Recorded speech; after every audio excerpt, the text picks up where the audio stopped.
This is Real Estate Rookie episode 319er. So for me as a developer, one of my deals actually, we bought the land for $25,000. We spent another $25,000 to pre-develop it, and all in, let's $50,000. We just got the plans approved. That is all that I needed for my construction loan. Now my construction loan comes in, and we're able to build the whole house. And now the choice is mine of what I want to do after, if I want to refinance it and keep it, or if I want to sell it. My name is Ashley Kerr, and I am here with my co-host, Tony J. Robinson. And welcome to the Real Estate Rookie podcast, where every week, twice a week, we bring you the inspiration, motivation, and stories you need to hear to kickstart your investing journey. And I got to say, Ashley, I appreciate you throwing the J in between the Tony and the Robinson. So, for our rookie audience, there's a reason why I like the J. First, there's Tony Robbins, who I get confused for all the time. And I've disappointed quite a few people because they're like, oh my God, I get to meet Tony Robbins, when really it's just me. And there's also other guys in the real estate space named Tony Robinson. So I gotta find a way to separate myself. So that's where the J comes from. Terry shares a lot about his journey of going from a real estate wholesaler to a developer, and he shares some really interesting nuggets on what it costs to develop. And I'm telling you guys, you're not anticipating, you're not going to believe what he says when he shares the price.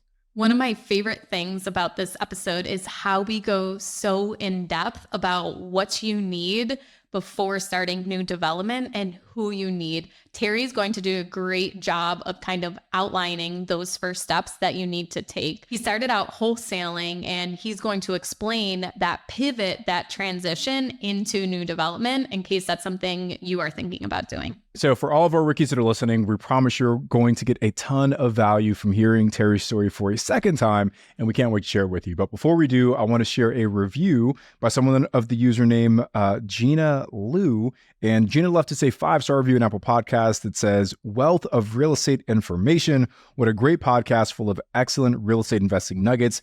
Thank you for sharing your journeys, finding inspiring guests, and providing a wealth of information for new real estate investors. When I was looking to get started in real estate investing, I came across Bigger Pockets in the Real Estate Rookie podcast, and it totally changed everything." So Gina, we appreciate you. Thank you so much for leaving that honest rating and review. And for all of our rookies that are listening, if you haven't yet, it only takes a minute or two. Please do leave us an honest rating and review on whatever podcast platform it is you're listening to. The more reviews we get, the more folks we're able to reach, and the more folks we can reach, the more folks we can help. Terry, welcome back to the show. Thank you for joining us again on Bigger Pockets Real Estate Rookie. Start off with telling us a little bit about yourself and maybe a little bit about your first episode with us. Yeah, so appreciate you guys like always. It's always great speaking to you guys. My name is Terry Harris. I started off playing professional basketball in the NBA G League. From the NBA G League, I got into real estate, just kind of found a passion with real estate and just started reading as much as I could about it, talking to as many people as I could. And, just got into it, was able to buy my first home on a FHA, 3% down, in Delaware where I was playing. And I believe our first interview was kind of me going over of how I got into real estate and the kind of niche that I was in currently during that first episode, which was wholesaling real estate. And, through wholesaling real estate, I was wholesaling land to land developers. And the beauty about that was I was learning from developers as well, how they were buying land, what they were doing with the land, and how they were developing it. And at the same time, I was also making a little assignment fee from the wholesale deal. So it was like a paid internship for me. So now I kind of like switched the gears a little bit and got into developing real estate. So Terry, how many wholesale deals would you say you completed, and are you still actively wholesaling? I think I completed around about 30 wholesale deals. 30 wholesale deals. It was a point where I was doing around 3 to 4 deals a month at my prime, you can say, but now it's to a point where I'm looking to wholesale deals for myself, my partners, to do land deals. So the wholesaling techniques and the marketing that I've used, I still implemented in my real estate strategies today. Terry, how long did it take you to get that first deal, and what did you have to do to get it? That first deal, I would say it took about 4.5 months for that first deal. And that was kind of with learning and trial and error and everything. It took me a lot of calls, and I didn't really know how to do it. I didn't know how to wholesale in an efficient way.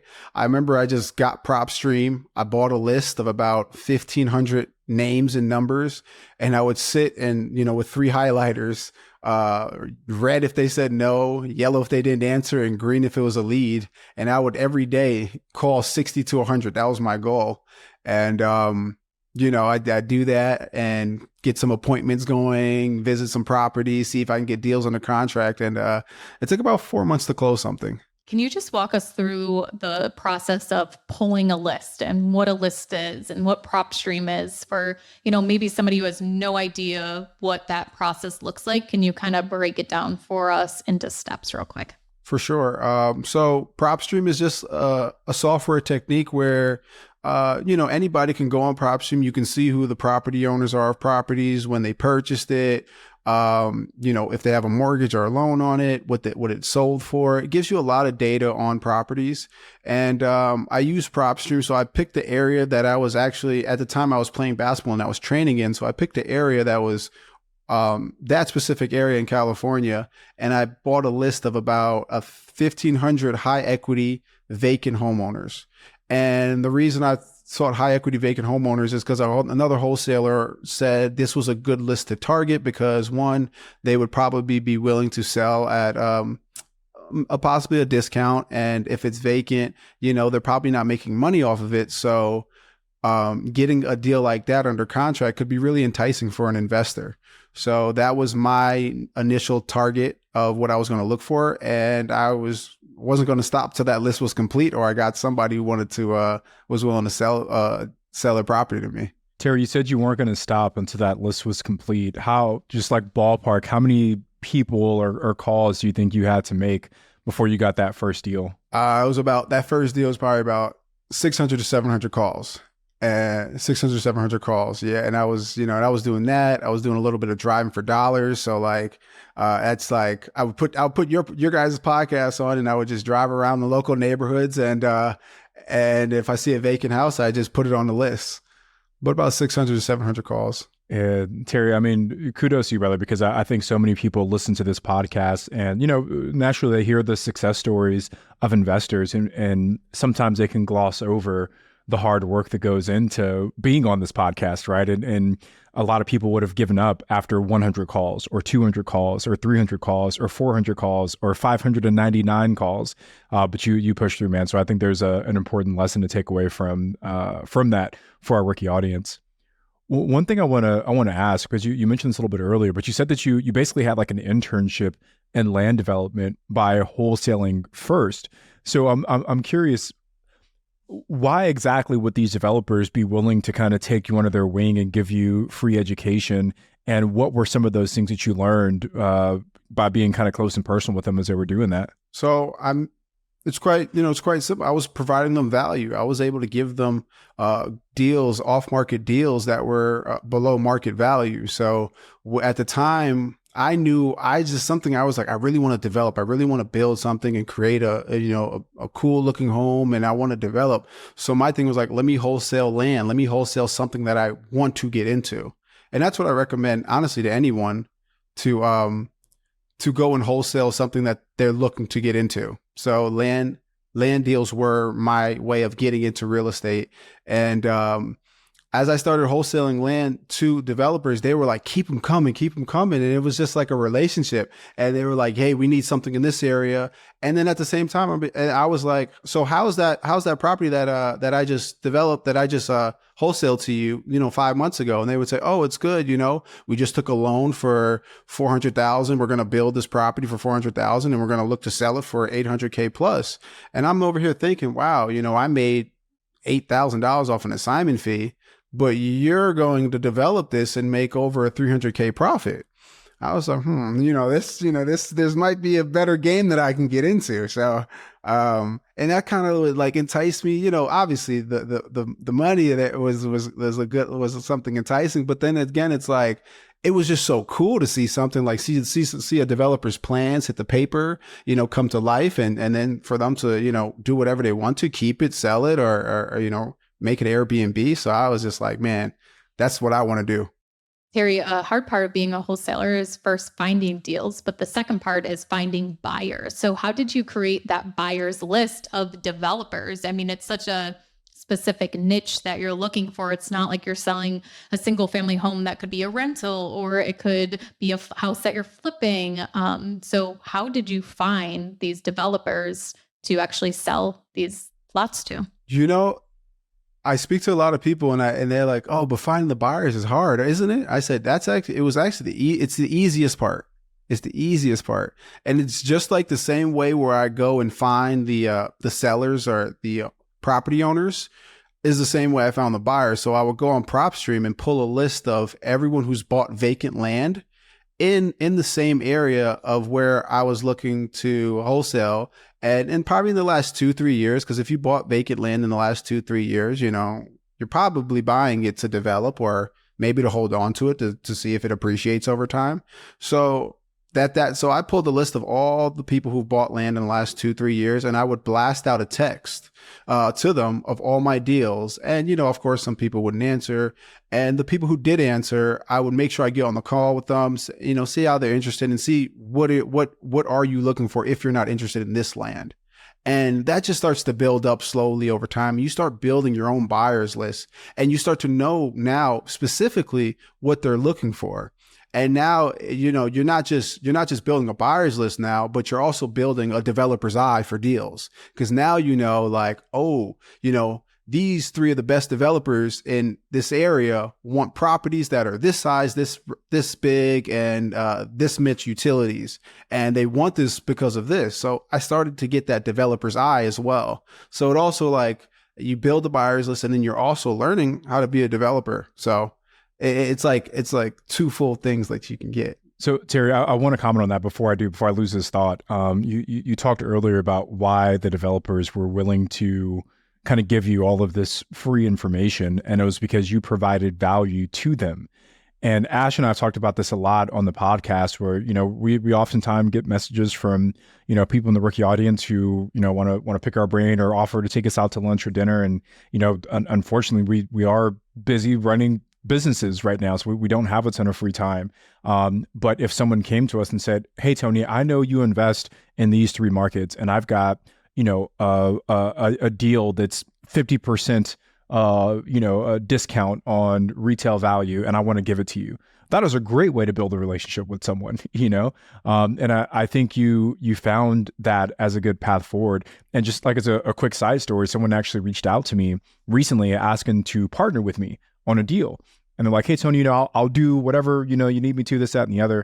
And I said, "Look, I've got my team in place, but if you find me a deal, I'd be happy to work with you on it." And his response was something to the effect of, "Well, no, thanks. If I find a good deal, I'm going to keep it for myself."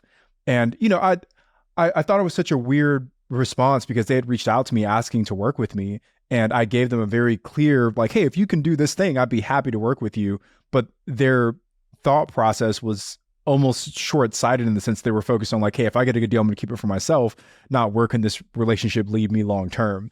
Whereas for you, Terry, you now have been able to elevate your own real estate business because you were so focused on giving value to the people that were a few steps ahead of you. And what's crazy is in the beginning, I was kind of the same way a little bit.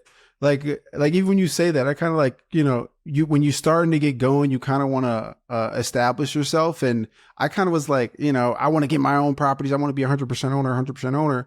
And, when I sat back and really thought about it, okay, me doing my own properties, I have the capacity at the time to do 2 at max on my own. That's it. But I had the same kind of thing as, like, I find deals, and I found a investor who was like, "Hey, if you can find us deals, we can make you a partner and you can oversee these builds." And now it's come to a point where we together have bought 8 properties together. So now I get 2 on my own and 8 with them. I'm able to do 10 projects now. So it's like the power of partnerships is just like, just can help you grow astronomically. And that's something that I have to mature and grow from. But it's just, in order to grow, I believe working with other people, working with partners is just the right way to do it. And it's the more efficient way to do it. But it's so funny that you say that, because I can definitely relate. Yeah. You know, and Ashley and I are both smiling right now because you said partnerships twice in that last sentence. And Ashley and I just recently released a book with Bigger Pockets called Real Estate Partnerships. So if you guys head over to biggerpockets.com/partnerships, you can pick up that book and learn how Ashley and I have leveraged partnerships to scale our own real estate portfolio. So thank you for that little tee up there, Terry. I appreciate that, man. But one thing I want to go back to, you talked about building your buyers list. And you said you would pull a list of all the folks that had purchased land in the area that you were focusing on. My question is, Terry, were you waiting until you had a deal to present to them before you reached out? Or were you just reaching out preemptively to say, hey, my name's Terry. I saw you bought land here. If I have something in the future, can I share it with you? Which approach were you taking? I got the deals under contract, and I would have like about 2 to 3 of my own buyers in the beginning. And then every time I would, of course, I'd blast it out to the people who I knew, but I would do the blast of just, I mean, I would not have any type of communication with them. I would just give a little bit of details on myself and give mainly details about the land. I'd give the Google coordinates, and then just talk about the deal, just very, very briefly.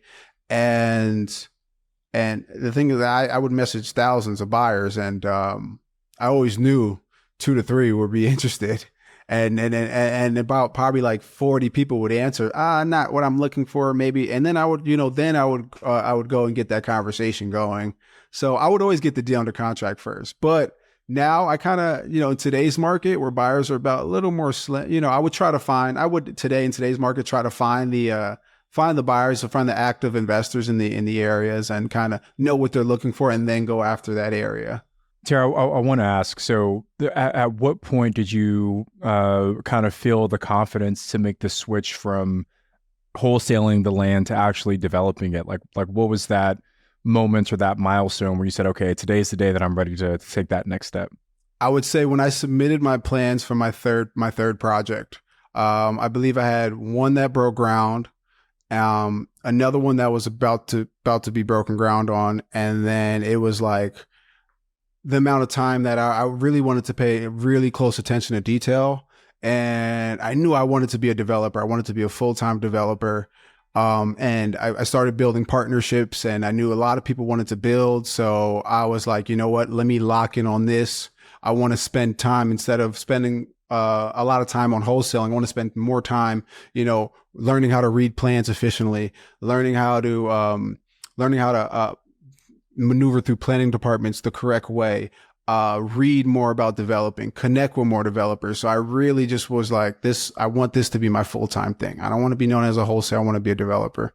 But Terry, even that first one, because you said it was like that third one where you kind of mentally made the transition to do it full-time. But I mean, even going back to that first development deal, how did you know that you were ready for that one? Because development is it's a big step beyond wholesaling. Right? Like, I'm sure a lot of the skills translate in terms of finding the deal. But like you said, there's so much more nuance that goes into the development. So when you did that very first one, how did you know you were ready in that moment? I didn't. No, but it's just like, you're going to learn, and like the way I look at real estate is like, you're always going to learn. If you hold an asset long enough, it's going to make you money. And it's just, you're constantly just going to get better and better and better. I'm not going to be, you go into anything, I'm not going to be the best right away, but you're going to learn, you're going to get better, you're going to grow. So I knew the first one was just like, look, it's going to be a crazy learning curve, and I'm going to just learn new things. I'm going to get more efficient, learn how to develop quicker, faster, at more affordable prices. But I knew, I was like, all right, this is something that this is new. But I'm ready for the challenge, and I was just super excited to get into it, really. Terry, who were the first people that you brought onto your team? So, as a real estate investor that's buying rental properties, you may seek out a property manager. So were you going after architects, engineers? What did that kind of look like? What's different from already buying a building than doing new development? I think the first thing was finding a good architect. That's probably the first person that you want to get on your team. That is after you purchase the land. And what's good about finding a good architect, and something I didn't know before on my first development deal is I hired anybody on the first one, and it was the challenging part was that I had to go and find the civil engineer, I had to go find the surveyor, I had to go find the do all the other resources.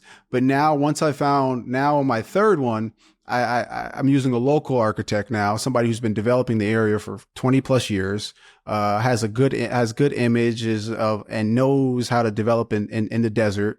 But he knows great local civil engineers. He knows a good local surveyor, or a good local somebody who could do a perk test. So it's just doing things like that. It makes it way more efficient. It makes it easier for you.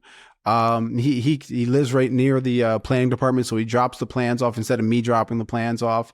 So that's kind of, that first step was getting an architect, and I think that can also, finding the right architect can make or break your project too.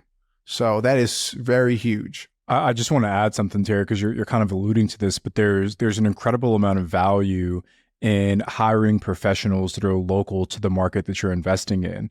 We've had issues in Joshua Tree where we both invest, Terry, with appraisals, where sometimes these out of town appraisers would come in and they wouldn't really understand the nuances of that city and that market, and we get these super low appraisals, and we have to challenge them, get them reappraised, and someone who's local who better understood the market could come in and knock it out quickly.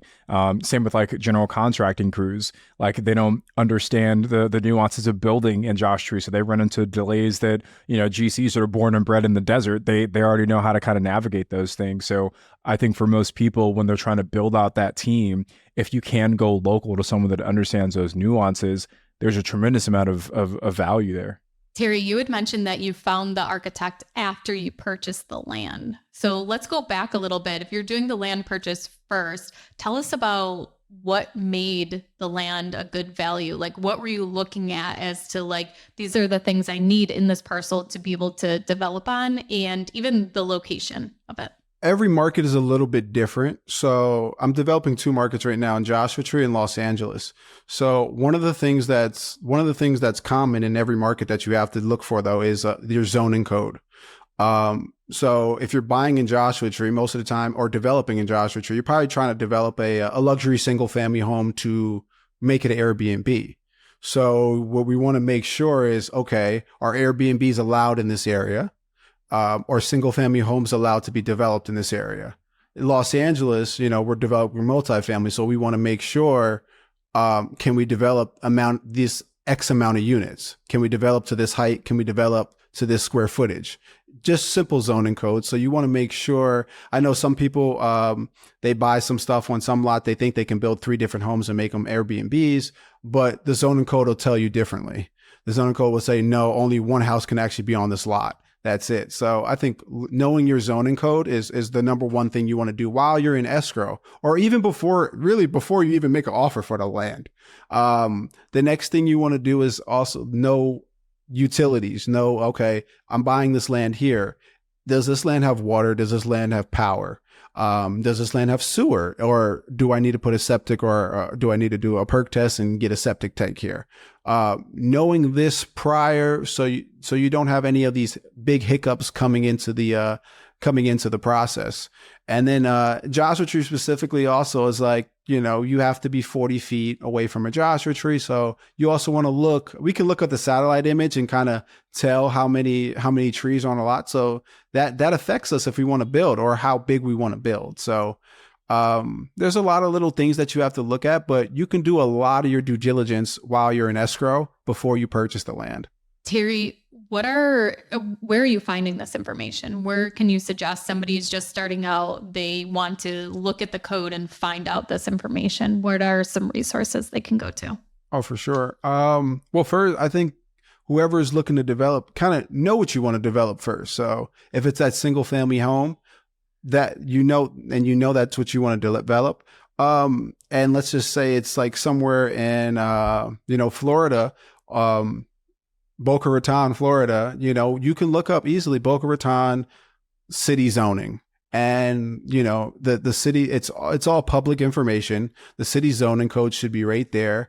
And if it's confusing, I mean, it takes a little time to read it through, but if it's confusing, another thing that somebody can do is easily you can call up the local city building department, say, hey, I'm looking to develop or build a single family house in this location. You can give them the address. They won't shame you or anything. I'm a new person. I don't really know developing. Can I develop a single family house here?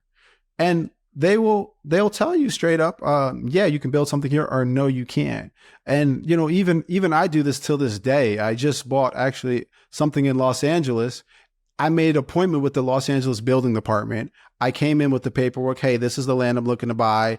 This is I haven't bought it yet, but I want to make sure, can I build what I think I can build, and what my architect says we can build. And that's just extra due diligence, just to make sure that we're not going to buy something and come to find out we can't build anything whatsoever. Terry, I think one of the points you made too will play value into this as far as like figuring out the code is if you are hiring a local architect who knows the area, they'll also know the codes, but they may also know the code enforcement officer, what can actually be a huge advantage if they've already worked directly with the person, have a personal relationship with them too. I think has been, in my experience, a huge advantage of like seeing those relationships play together as far as getting your project continued on. For sure.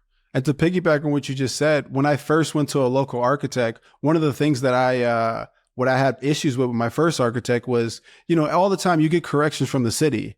And when you get correction from the city, the architect has to fix those corrections. Then you have to resubmit them. And that can make the process a bit longer. So when I went to the local architect, I said, well, how long are you going to take to actually do the corrections when the city gives you corrections? And the first thing he said to me, I've been doing this for over 20 years with the city. I don't get corrections. So, I mean, to hear that. Love the confidence. Yeah, I loved it too. And he still got corrections to this day on my project. But needless to say, though, it was like he knows the city knows him. It's always a little more comfortable when you're in that process and when you have respect for somebody. Yeah. Terry, I just want to comment on the whole corrections piece because, I'm good friends with the builder out in Joshua Tree area as well. And he's like third generation. His family's been building out there for decades now. So he knows the ins and outs of everyone at the county's office. And he'll build the same exact blueprint, the same exact property on like multiple parcels at the same time. So have like 3 lots that he's building on in different parts of the city. He'll submit 3 sets of the same exact plans to the city for the same exact property, right? That's getting built in just 3 different locations. Each set of plans will go to like a different plan checker, and he'll get back 3 different types of revisions on the same set of plans. Makes no sense, right? So there's a lot of, I think, nuance and depends on who you get that determines on what kind of corrections you get back. But Tara, I want to go back because you talked about how to kind of find the zoning code, but what about the utilities? If I'm looking at a parcel of land, how do I know if I have water, power, sewer, or what it'll cost to get that installed if it's not there? 2 ways. In my local market in Joshua Tree, you can actually go online to the water district, and there's a map that shows you the water line on every single street. And, for a newbie though, like to find that website and kind of get into that can be a little tricky. But another thing they can do is you can call the local water district. You can call them up, say, I have this parcel of land under contract and I want to make sure we're connected to water. And they'll tell you straight up, like, no, you're not connected to water. It's going to cost you $50,000. It'll cost you $5,000, or it might cost you, I've heard water parcels coming up to $150,000. So you can find that with a 2-minute call easily in your water market. Electricity, the electricity is pretty easy. You can kind of see the electric pole on the parcel maps. And if you're unsure either, like for SoCal Edison out here, you can call them up and just say, hey, just wanted to make sure this parcel has electricity, or is it going to be a process to connect to the electricity here? Simple as that. And those are like the two main utilities that you have to look for. And it's really quite simple for the single family houses. Yeah, interesting. We're working on some development right now as well, and we had to call the local electric utility to try and get some cost estimates for that as well. So glad to know I'm doing it the right way. Tony, I have a follow up to that too, real quick. Is sometimes on the tax record, it will actually say if there is a well or public, or if it's water, public water, or the well, or a septic, or a public sewer system too. I haven't seen that it says if there's electric access to it or not. But another thing near us is gas. So if there's natural gas, that may heat the house, or if there's propane, where propane, you actually have to come and get propane delivered to your house too, which can actually be, first of all, a huge inconvenience, but also can play a part into the cost of having the propane versus having the natural gas supplied to your property too. Tara, I want to ask about the architect piece, because you said that, once you found this local architect, that person knew the civil engineer, they knew the surveyor, and they just kind of became your linchpin for the rest of your team in that market. So the $1 million question is, how did you find that architect? Was this person on Yelp? Is there like a resource or database of architects that build in markets? Like, how did you find this person? I referral for this one. Now when I find architects, though, what I do now is, like, if I see a home or I see a building that I really like, I'll do research. I'll go put the address in. I'll go and find that architect. I'll figure it out some way, somehow. But the reason I do that is because if that's the style of build that I like, and that's kind of the vision, more than likely me talking to that architect will help to encapsulate that vision or what they're trying to create. And most of the time when if they're trying to develop in Joshua Tree, go drive around, find the houses that you really like. Just a quick little, probably 30 minutes of some investigating. I'm sure people do more investigating with their partners or whatever. But if they just do a little bit of investigation, they'll be able to find out. They'll be able to find out who that architect is. And but for mine, it was a referral for one. But now I like to find an architect whose like vision is very similar to my vision. So I just want to pull that thread on the investigation piece. So, like, are you, like, say I find 123 Main Street in the city that I'm looking at, am I then going to like the county and saying, hey, who was the architect that submitted these drawings, or what is that? Is that like the right next step? You could do that. I think, yeah, you could do that. So Los Angeles, the data is public. So if there's an address or a building that I like, usually if you look it up on there's this website called Urbanize. Urbanize writes an article about every building that's being proposed, who the architect is, who the developer is, and I'll go and gather. I'll say, okay, that's the architect. All right, let me call him. Let me figure out. Let me try to work with this guy, see what he's saying, and most of the time they're willing to work with you. One other follow-up question on the architect piece. Are you finding the architect, developing the plans, and then looking for the land? Or do you find the land and say, okay, what can I build that matches this land? I would say it kind of depends on the market, but I'll find the land first. And then, like, for instance, like if somebody put in me and Tony's lap a beautiful land in South Joshua Tree right near the park, let's say 2 acres, Tony, we're going to need a very, very sophisticated architect that can do like a magnificent build, because we want to maximize the opportunity of that lot. Now, if it's another lot that's, let's say way up north in Joshua Tree, and a bit of an okay area, not that many views, we'll use a good architect, probably a smaller build, but it'd be a different architect than the one over there by a greater area. So I feel like there's an architect for every project, or there could be an architect for every project. So I like to find the land first. Yeah. So let's talk about pivoting into development for somebody who's listening to this and now has shiny object syndrome and how they want to go into development. What are some things that somebody can actually do to kind of switch these roles, get into this strategy? I think the first thing really is, like, I think a lot of people think that developing is is a lot of money out of pocket. And I'm developing some single family houses that have been less money out of pocket for me, less investment than some of the rehabs and flips that I've done. And at the end of the day, I'm putting a better product on the market. So I think that one thing I want to let a lot of listeners know, like, this is not, it's not, I remember I was speaking to somebody, they told me, don't develop unless you have, somebody said, don't develop unless you have $1 million cash. And that was complete absurd to me. And then I found out, that person didn't develop, and it's just absurd. So for me as a developer, one of my deals, actually, we bought the land for $25,000. We spent another 25, let's just quick, short, concise number, 25 to pre-develop it. And all in, let's $50,000. We just got the plans approved.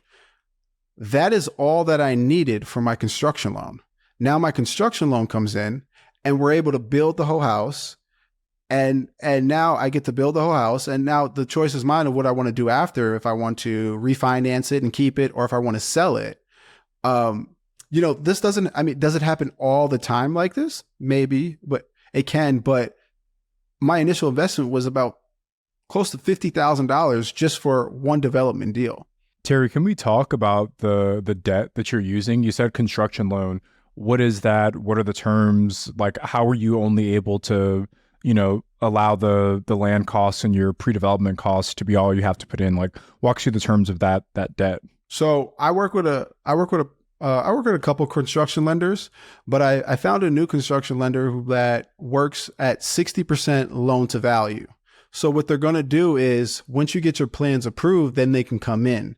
And the way that they come in at 60% loan to value is that they'll take your plans or your renderings of what the house is going to look like when it's all said and done, and you will pay for a local appraiser to appraise those plans as if the home was built today.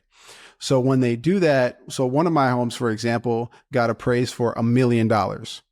And at $1 million, the lender's able to give me 60% loan to value. So they're able to fund me $600,000.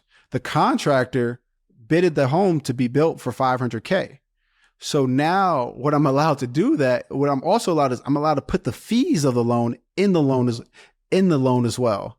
And on top of that, like the interest, obviously the interest will probably be 6 to 8 months. I also prepay those interests inside the loan as well. So now my initial investment is just the land and the pre-development costs. And if we build it on time, we don't have to really, we don't have to expect to incurring like, other months of interest. And personally, I like the 60% loan to value because it gives me two options. It gives me an option to refinance at 70 or 75% LTV. Now I know I can pay the first back, and then I get a little bit of money cash out refinance for myself. And then option number 2 is to sell it. So and I always want to have two options when I'm doing development deals because, I don't want to bank on a sale, especially with high interest rates while I'm paying on these construction loans. Things can get out of whack. So I just like to have two options to know I'm safe in these deals. Terry, how many have you kept and how many have you sold? I'm keeping all of them. I plan on keeping all of them. I like the strategy. Yeah, I like the strategy to keep it because it also, a lot of times when you have to sell, you put it at a price where you have to sell it for. When I hold these properties with intent to keep them, some of them I just throw on the market. I'm like, hey, if it goes at this price, it goes. If not, it's an Airbnb and it's still going to be cash flowing for me. Do you want to walk us through the numbers on one of your deals and kind of your experience of it? Of doing a new development? Okay. Yeah. You got a deal in mind? Similar to the one I did, but I'll be more precise on the numbers. Yeah. We want to hear like the numbers breakdown. Okay. Actually, I want to show this. I want to really, really go deep into it with how I was able to develop this with no money out of pocket for me. Okay. Yeah, cool. So I found a deal. I got a deal under contract, right? I wanted to wholesale this deal for $22,000, right? A land deal. Land deal, correct. I blasted it out. And I thought it was such a good deal. I blasted it out. I thought it was such a good deal. These two investors, never met them before. They were like, hey, come show us the land. And usually I virtually wholesale land. So I was like, I don't need to go out there. But they were really adamant, like, hey, show us the land. So I drive out there, I show them the land, and I was looking to make on this one, I was looking to make about $20,000 assignment fee from wholesaling it.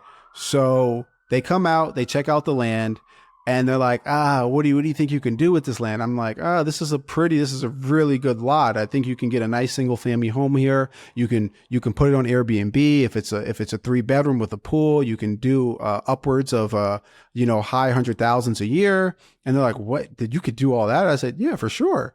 And then I started showing them numbers of my Airbnbs performing, and then I started showing them what I was looking to calc at on my new constructions. And they at first they didn't want the deal. So they were like, they were like, you know what? How about this? What do you have the property for under contract? And I was just completely open. I said, I have it under contract for $22,000. They said, how about this? We buy it at the price that you have it under contract for, but we bring you in as an equal partner, and you run the show. You bring in the construction loans, you run the Airbnb, and you're an equal partner. And I'm like, man, I don't got the capital right now. This is everything I wanted.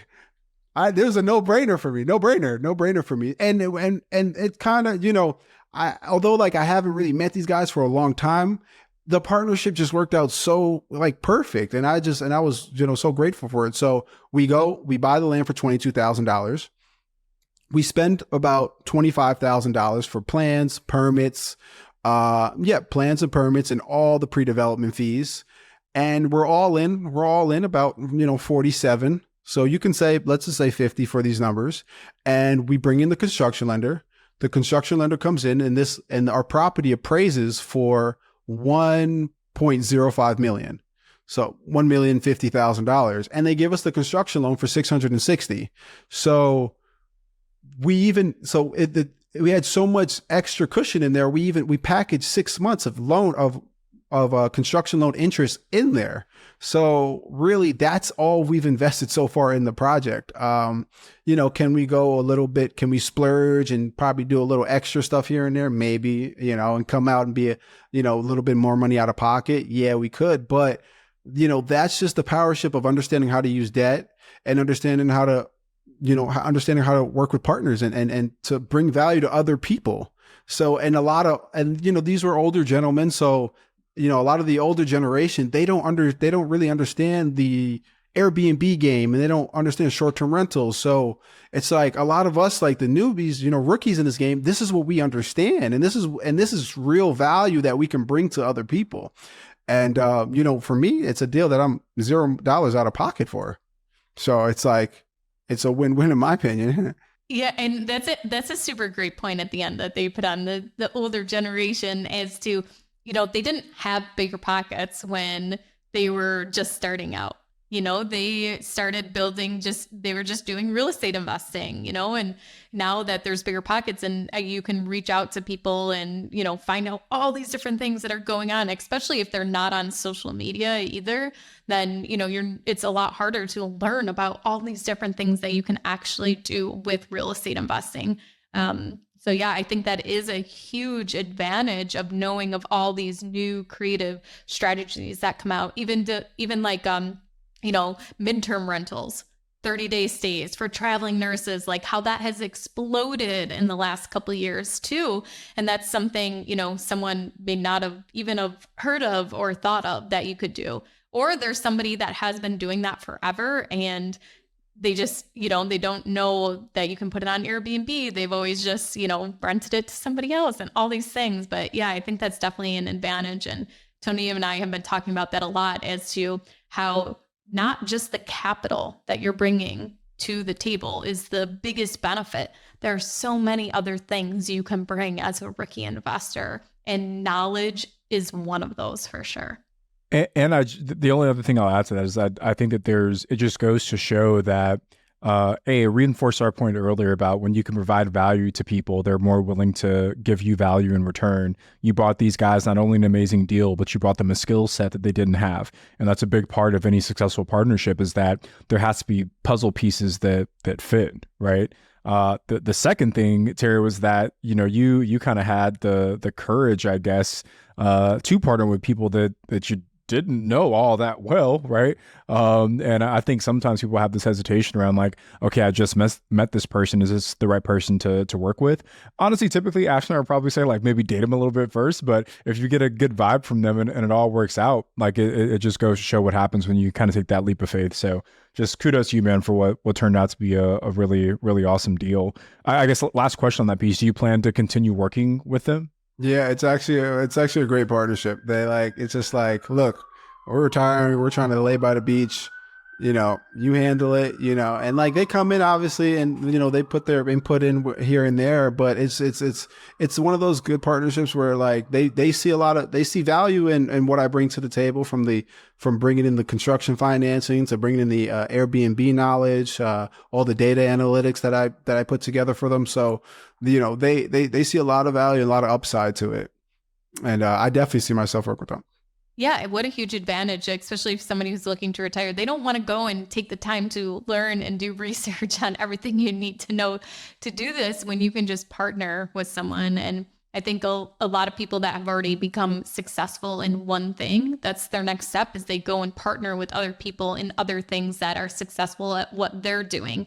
So they don't have to go and become an expert at a whole different business. And so, yeah, I think that definitely adds a lot of value.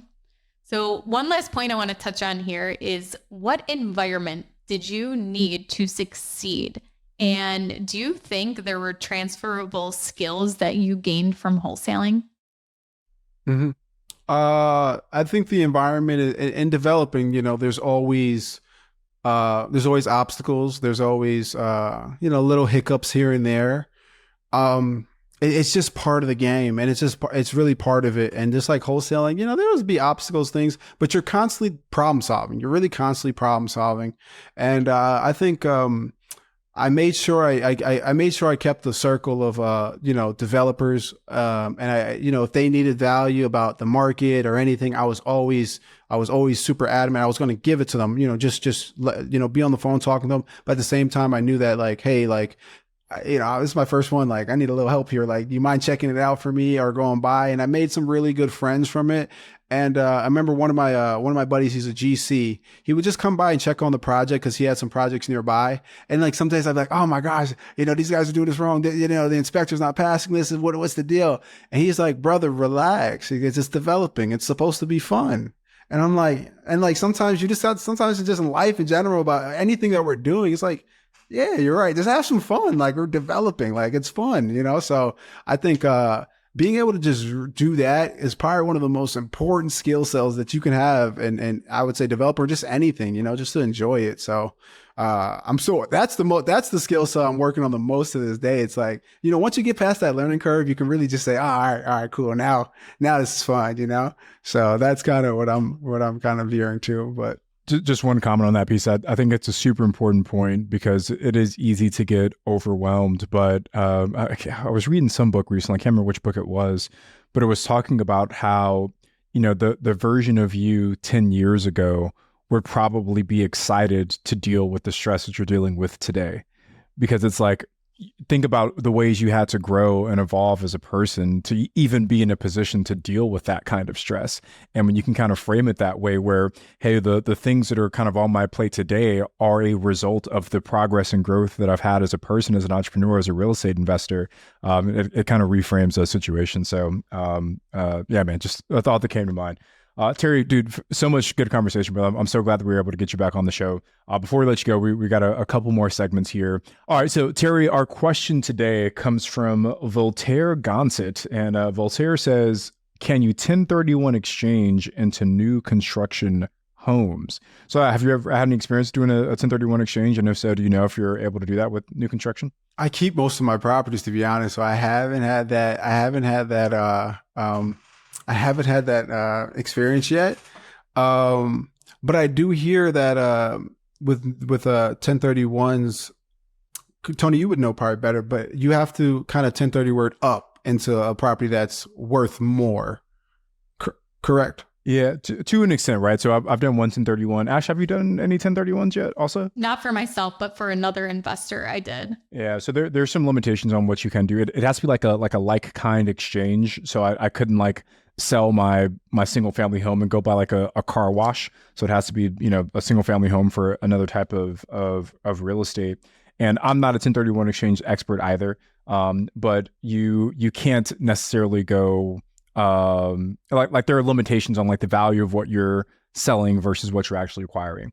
I think, kind of based on what I'm looking at here, I think you should be able to 1031 into new construction as long as you're able to check those boxes of like kind exchange.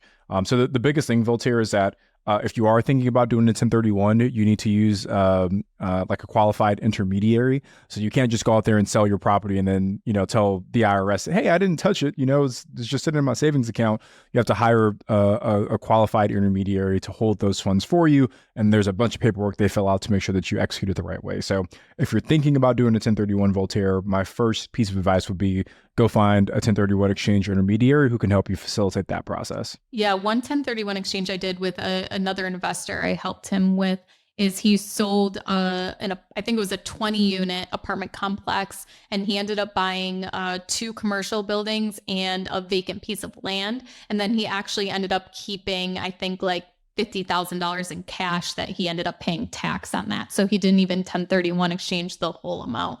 He did keep some of that. And that was just because he couldn't find anything else and he was hitting his deadlines. But yeah, he ended up getting those, which, the 20 unit apartment complex, which is a residential commercial property, to 2 other commercial properties that were retail stores, and then also vacant land. So, I mean, those weren't exactly the same type of property, but they still fit into that model of like kind exchange. I've also heard, and actually this is from a mutual friend of ours, Ashley Tarl, but he told me about a reverse 1031 exchange where there's a way to do it backwards. So like if you've already sold and bought the new property, there is a way to kind of go backwards and retroactively apply a 1031 as well, which I didn't know about. But anyway, Voltaire, go talk to a professional. Ash and I are just podcast hosts. Who knows who knows if you can trust us.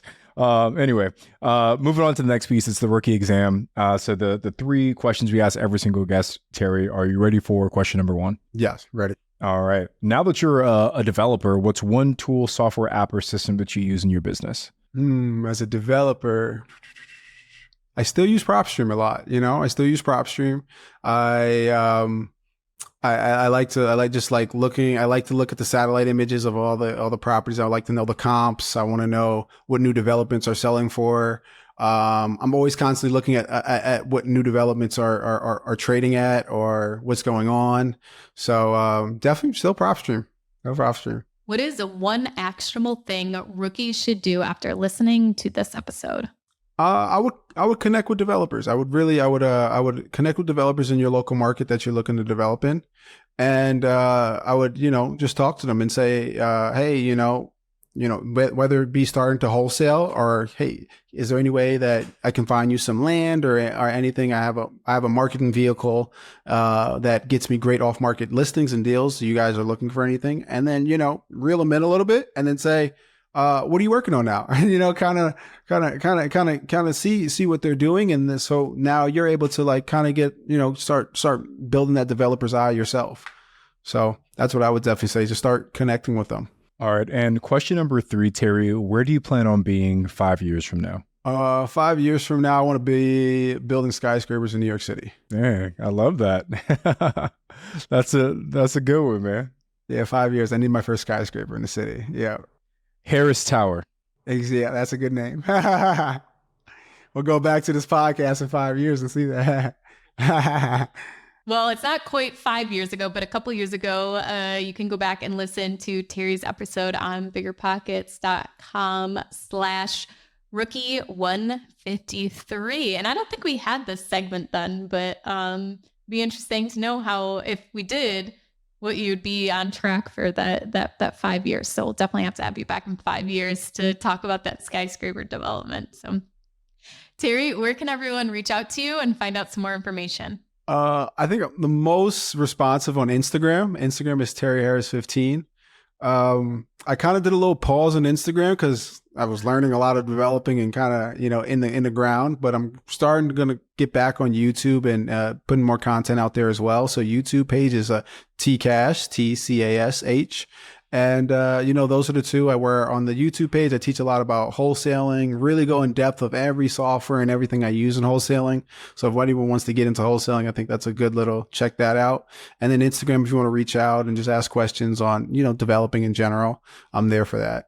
And for today's social media shout out, I want to give a shout out on Instagram to an account I found. And this one is Lady Gina _real_estate_investing. And here we have Lady Gina shares her investment journey. She is a full-time real estate investor and she specializes in apartment buildings. So go give her a follow and see her story. I love that we do these social media shares because sometimes it's people that we see that are sharing value, they're sharing their tips, and then other times it's just literally telling you what they're doing day to day or, as what they're doing as an investor. And I think both of those aspects are so valuable to keep you motivated, keep you inspired. So clear your feed of meme accounts and start following more real estate investors.